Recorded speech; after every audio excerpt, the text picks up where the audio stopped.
Okay. So the tariff of 1828 abominations. So the tariff of 1828 was passed as Jackson entered office. So back to last week's notes, you saw from the election of 1824 how Jackson had not won and he was super upset about it. And that ended up being so that it could kind of transition. Like a lot of commoners and Southerners were upset that Jackson was not going to be the president. So he ended up winning the election of 1828 and he passed this tariff right away. So a tariff is a tax on imports. So that's important to know. So during the early 1800s, many Southerners purchased goods from Europe. So that means imports. The new tariff was a protective tariff designed to boost American manufacturing by making European products more expensive.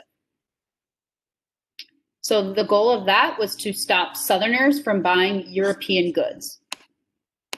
They wanted to increase and boost American manufacturing. So they wanted to make sure that more American goods were purchased. So this tariff really benefited the North while it hurt the South because the Southerners were buying those European goods and it made those products more expensive. And then it benefited the North because that's where a lot of the manufacturing businesses were in the US. So Southerners were really upset about this. So that's why they call it the tariff of abominations. So an abomination is something that's particularly horrible or horrendous. It's really bad. They're really, really mad. Okay, and then let me know when you would like me to move on. And then no, last week you did not need to submit them last week. I wanted to alternate between doing it, like submitting it, not submitting it.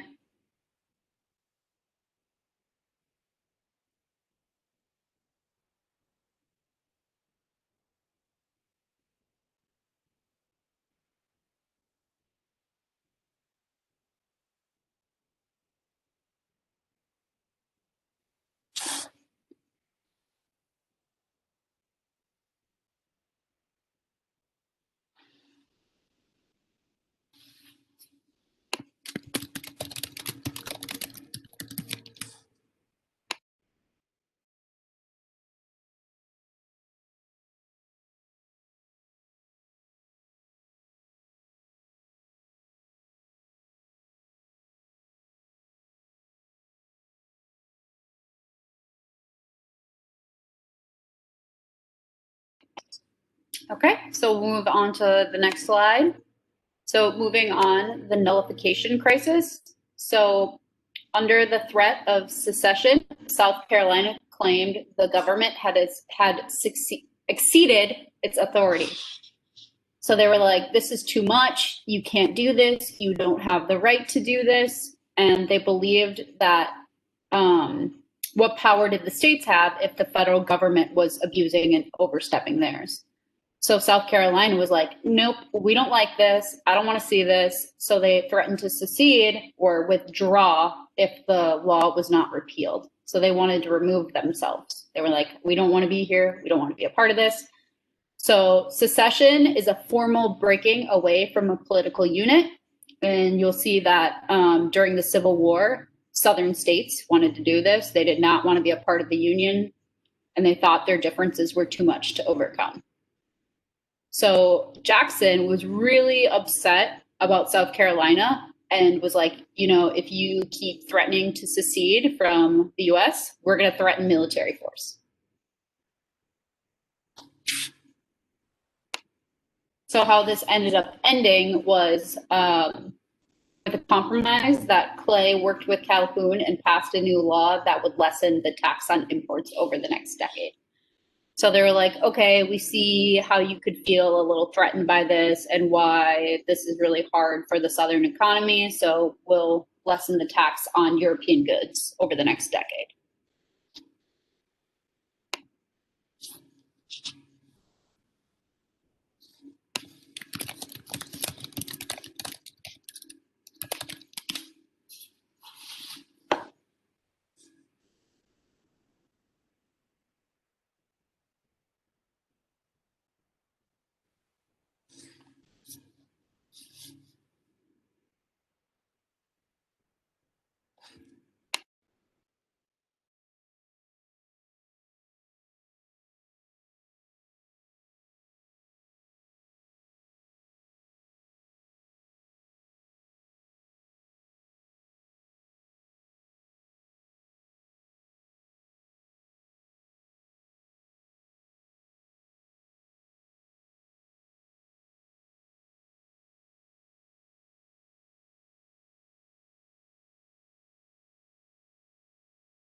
Okay, so I'm gonna wait like 5, 10 more seconds and then we'll move on.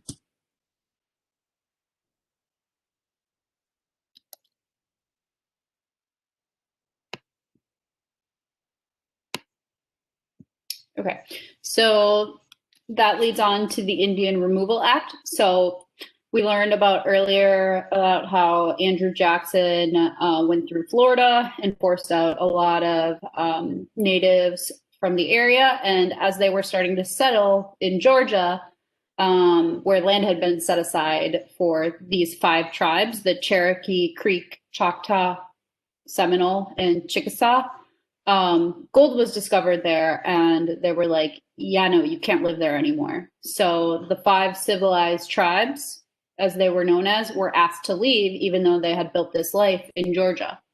So the reason they're known as the civilized tribe is because a lot of them adopted and changed their lifestyles and ways in accordance with what American Europeans did.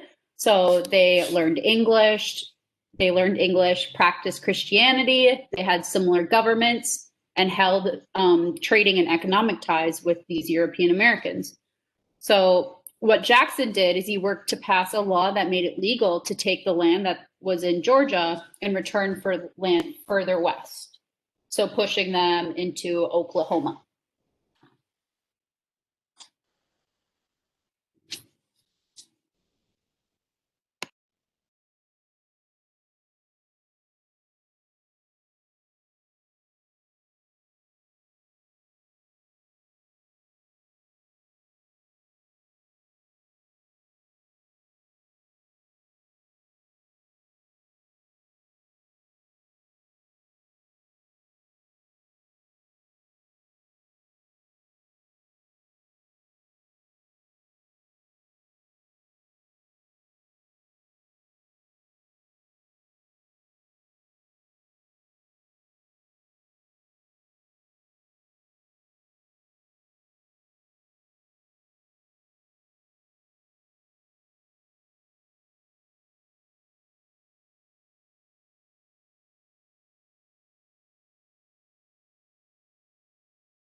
Okay, so I'll wait like another 15 seconds before moving on.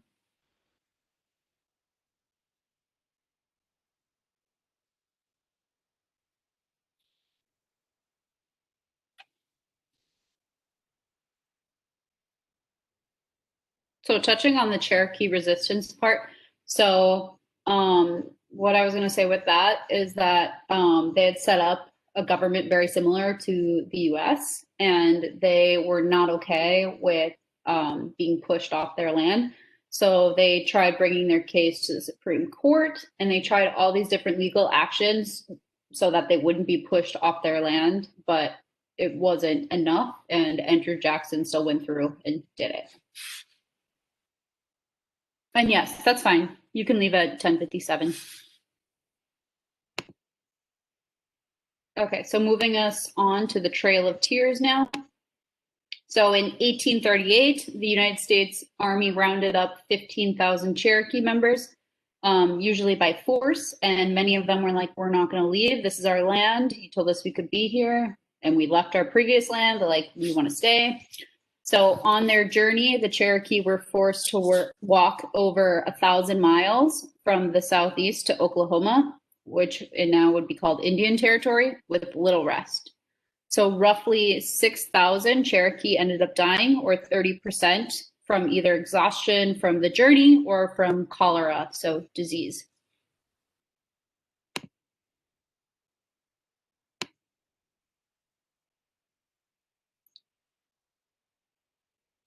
So before the Trail of Tears happened, Andrew Jackson said, all the preceding experiments for the improvements of the Indians have failed, even though, reminder, he did call them civilized and that they were adapting the ways of Americans. It seems now to be an established fact that they cannot live in contact with a civilized community and prosper. No one can doubt the moral duty of the government to protect and, if possible, to preserve and perpetuate the scattered remnants of this race, which is a pretty awful thing to say. making somebody assimilate and adjust to the ways, and then to force them off their land and make them move. And a lot of them ended up dying from this.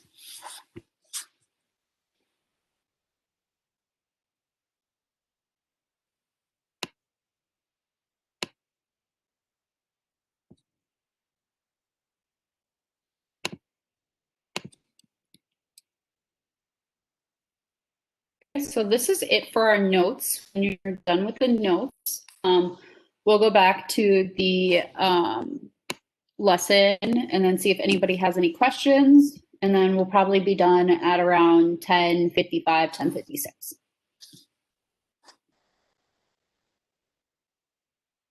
Then I'm going to stop the recording now.